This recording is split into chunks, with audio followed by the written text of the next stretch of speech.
Заң алдында бәрі бірдей. Жұлдыз Әбдікәрімова 15 тәулікке қамалған Қайрат Нұртасқа қатысты пікір білдірді.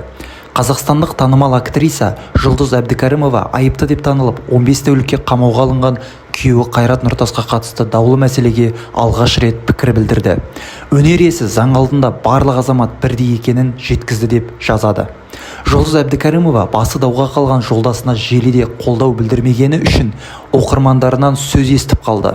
Толассыз хаттардан кейін актриса көпшілікпен байланысқа шығып, күйеуінің қамалуына қатысты алғаш рет пікір білдіруді шешті. Әншінің келіншегі бұл жағдай балаларына ауыр тиіп жатқанын айтып, халықтан түсіністік танытуын сұрады. Сонымен қатар Әбдікәрімова Қайрат Нұртас бұл мәселеде қателескенін ескеріп, жауап беруге дайын екенін дәлелдеді деп айтты. Бұдан артық үндемеуге болмады. Ешқашан жеке мәселені парақшамда талқылаған емес едім. Сіздердің жазғандарыңызды балалар оқып жатыр.